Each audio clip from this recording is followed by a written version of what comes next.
You're listening to Succeed, Just Let Go, a podcast that'll change how you think and change your life. I'm Willie Horton and I'm a psychologist, been helping people change their lives since 1996. Broadcasting from the French Alps and delighted to have you along. Let's take this week's step in the right direction. I've just done a really good meditation. What's wrong with that statement? Well, I've actually evaluated the unevaluatable. I've thought about the unthinkable. I've added noise to an exercise that is designed to get noise out of my head. Meditation is something that you do to do it. So many people contact me and they say, oh, my meditation isn't as good as it used to be, or I don't get the same feeling that I used to get when I would meditate with you, when I meditate on my own, or I feel my meditation has become flat. I'll deal with the last one separately in a minute, but all the other comments are evaluations and analysis of something that we shouldn't analyze at all. Think about it, or actually don't think about it, because meditation is designed to stop us thinking. Meditation is designed to enable us start experiencing. Why would you think about something that is designed to stop you thinking? Makes sense when perhaps it's put that way. But there is one other point I made at the end of those various comments, and that was my meditation has gone flat. Now, whilst that is an evaluation, very often it is an understanding that I need to push myself a little bit further. We all need to be challenging ourselves ever so gently every day. We don't want to whip ourselves. We don't want to torture ourselves. We don't want to push ourselves to a point that is so uncomfortable that we set ourselves up for failure. But what we need to do ever so gently every day is challenge ourselves, and that goes for everything in life, including meditation. All the research done in Chicago, headed up by Mihaly Csikszentmihalyi, and explained beautifully and very accessibly in his book Flow, adds up to an understanding of how we experience the moment free of thought. But the particular thing I want to mention in relation to Csikszentmihalyi's work and Flow is the analysis he makes of people who are moving forward all the time, and that we actually need to be on this cusp of challenge all of the time. We need to, as I said a moment ago, ever so gently push ourselves every day. Because in life, you don't stand still. If you stop moving forward, you go backward. You go backward into the world of noise. That's what this episode is about. The world is full of noise. Often people say to me, I can't meditate in a room that is too noisy. Or there's too much distraction around me when I sit down to meditate. There's too much noise going on. That's not the noise I'm talking about. Nor are we, when we meditate, looking for quiet in the outside world. We're looking for quiet in the inside world. Many, many years ago, I was on an 11-day retreat in the Vipassana Centre, Dhamma Dipa, in Hereford, in the United Kingdom. And during the final day, when we were allowed to talk for the first time in 11 days, I was talking to one of the organisers of the event, who told me that when that organisation first set up in the UK, they held their 11-day silent retreat over a Balti house, a curry shop in Birmingham, one of the noisiest places you could ever sit down to meditate. And the guy in question said to me, he said, here we are in the rolling fields of Hereford, where you could hear a pin drop, and people often have difficulty meditating here. He said, but in Birmingham, the noise actually immersed you in the reality of the moment. It was one of the most successful meditation centers they had anywhere in the world, because people weren't looking for auditory silence. When we meditate, we're looking for silence within. I don't know if my microphone here picks up the background cacophony of birds. We're surrounded by all kinds of birds here. And very often when I'm talking to somebody on Zoom or on the telephone, they ask me, am I playing bird sounds in the background? But I'm not. There are birds everywhere around here, and they're constantly making wonderful song. Now, if I was minded in a particular way, I would say to myself, they're constantly making noise. They're making noise that distracts me. And that distraction disables me from having the kind of meditation I would love to have. Now, there are so many things wrong with what I've just said. First of all, you don't meditate to have a meditation you would love to have, because that is setting a goal for your meditation, that particular meditation, when in fact you meditate to meditate. You don't have expectations for your meditation, and you don't, as I said a few minutes ago, evaluate your meditation afterwards. Meditation is a simple and pure act of being in the moment. Now, I bet you hear the siren in the background. And if I were meditating, if I was minded one way, I would say to myself, damn it, I can't meditate now. It's been disrupted, or I've been distracted by that siren. Whereas in actual fact, that siren is part of the reality of the moment and provides me with a wonderful real life prop to pay my attention to simply sitting, breathing in and out, hearing what's going on, experiencing me as part of the reality of the moment. So that auditory noise that we hear has nothing to do with the noise that I want to talk about. The noise that I want to talk about comes from the 70,000 thoughts calculated by the Neural Lab at UCLA, the 70,000 thoughts that whiz through our thinking mind every waking day. So that's not 70,000 thoughts over the period of 24 hours. That's 70,000 thoughts over a period of maybe 17 hours a day. The awful thing is that that's my personal noise. I'm not thinking thoughts about the world at large. I'm not thinking thoughts about the things I have to do today. I'm thinking the same thoughts every day. They're my thoughts, and I'm stuck with them. They are like little squatters hanging out, uninvited, in my head. And I can't get rid of them. As I said, my thoughts are my thoughts. Your thoughts are your thoughts, and you're stuck with them. You can stop paying them attention, though. And once you stop paying your thoughts attention, they're nothings. We've talked about this before. There are big thoughts, little thoughts in your head. The big thoughts are the ones that were really embedded on your subconscious mind when you were young and impressionable. They get stuck deep down in the very fabric of who you think you are.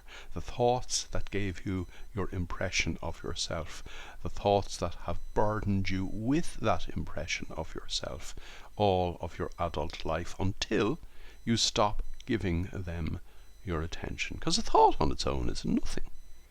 A thought plus your attention is your version of reality in the moment, based on, as I said a moment ago, your thoughts, your very special group of thoughts, your own baggage, the baggage that weighs you down until you realize it isn't there.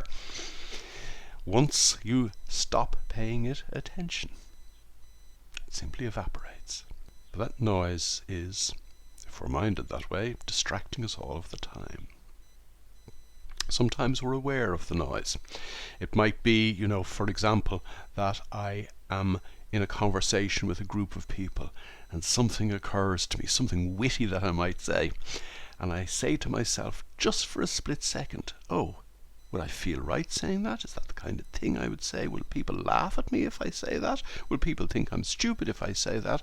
And because of those self-evaluating, or as psychology calls them, self-referential thoughts, I get in my own way, and by the time I decide to say my witty remark, the conversation's moved on. And now, it isn't that I'm wondering whether other people might think I'm stupid. I'm actually feeling stupid myself, and it all came from a load of noise in my own head.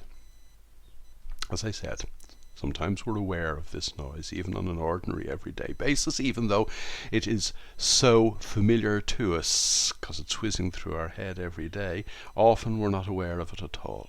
But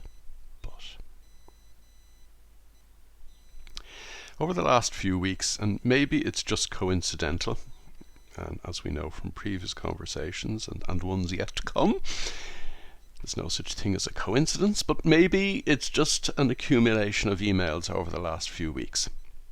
I've had many messages saying to me that the noise in my head is growing louder. I cannot meditate because of the noise in my head. I have stopped to try to calm myself down, and the noise in my head is driving me crazy. A whole stream of emails from a variety of different people, most of whom I don't know. I'm getting this kind of feedback just at the moment. And I'm saying to each and every one of them, wonderful. Wonderful. It's wonderful because in the ordinary course of our ordinary everyday lives, when we're using our ordinary minds ordinarily, the familiarity that we have with these thoughts is such that, as I said a minute ago, we rarely are aware of them. But when, for the first time, or first few times, we stop to begin the process of paying our attention to the reality of the moment, instead of paying our attention, unwittingly, to our thoughts. In other words, when we start meditating for the first time, we suddenly become aware of the noise in our head. Or if I can put it even more succinctly, we become aware. Awareness is a totally different state of mind to the normally unaware mind. Having a mind that is awake is completely different to the ordinary everyday state of mind in which the normally minded find themselves, which is asleep. Having a mind that is alive to the reality of the moment is so different to the ordinary everyday life on automatic pilot that is as good as dead. When we start to become aware, when we start to wake up, when we start living in the moment, the very first thing we realize is my mind is full of noise, and my mind is full of useless noise. My mind is full of toxic noise. My mind is full of the self-referential thoughts that drag me down and drag me away from the here and now and make me feel less than the person I actually am. These 70,000 thoughts, 97% of which are the same from one day to the next, so we all live our own personal Groundhog Day. These 70,000 thoughts are there from our childhood. As I said earlier on, and as we've covered in previous episodes, the big ones, the ones that really make us feel less than we might otherwise feel about ourselves, are stuff that come from the psychological snapshots that we took when we were 2, 3, 4 years old, when things were done for us, or more often than not to us, that made us feel lesser about ourselves. But they're only thoughts now. Yes, something might have happened to me when I was 3 or 4 years old. The first point I need to make in that regard, because people often ask me this, is I don't need to know what happened to me when I was 3 or 4 years old that makes me feel inadequate about myself now. Why would I go back and look at something that is so long and distant in the past when my job, if I'm to live my life to the full, is to simply be present in the moment. All I need to do to let the 70,000 thoughts of my baggage evaporate is train myself to be present in the moment. And that is what meditation is. It is the training to be present in the moment. It is the training to be mindful. But it's only the training. And what I mean by that is that we train through meditation to play in the game of life, in the cut and thrust and rough and tumble of our daily lives. We train through meditation to be present enough, focused enough and clear enough so that we can rise to life's little challenges and transform imperfect moments into perfect moments. We train through meditation so that we can play in the game of life, spotting life's little opportunities that will transform our lives and move us effortlessly towards the life that we would love to live. And that effortlessness comes from the fact that I am training to be present. Because when I'm present, I have a different perception of everything, starting with myself. I have a different perception of time. I have a different perception of what is going on. My reality is completely different than it was when I was trying to see real reality through the fog of the 70,000 thoughts in my own head. These 70,000 thoughts are your own very personal noise. If you have noticed your mind being noisy, wonderful. You've noticed. If you have observed your mind becoming noisier, better again, because you have observed. If you have got to the point, as a number of my correspondents have, where the noise is almost unbearable, wonderful, because now you have become totally acquainted with the madness of the noisy mind.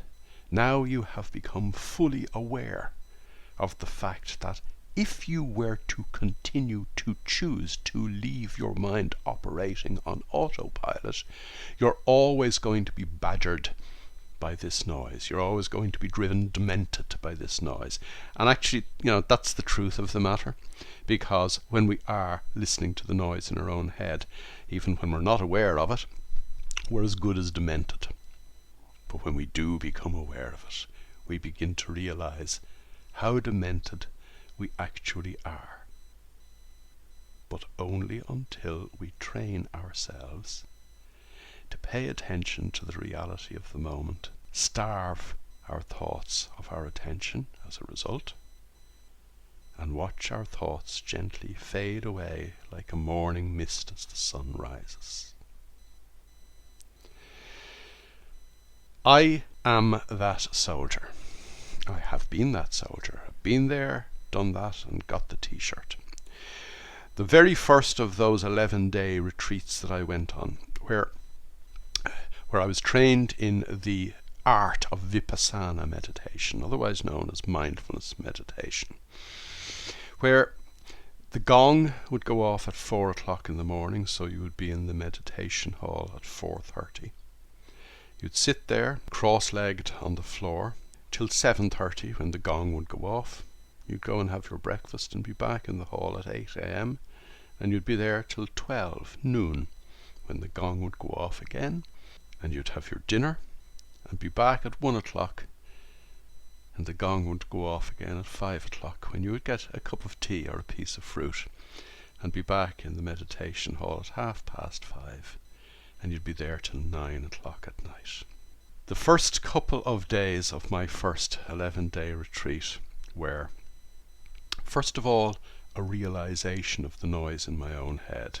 When I sat down for the first time in the peace and quiet of Hereford that I mentioned earlier on, I realized the wonder of the calm of the moment.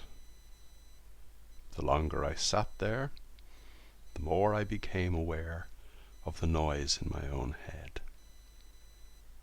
The longer I sat there, the noisier the noise in my own head became, to the point that on the third day literally thought I was crazy. Or perhaps more to the point, I realized that operating on autopilot, I actually am crazy. I'm listening to stuff that has no relationship whatsoever to the reality of the here and now.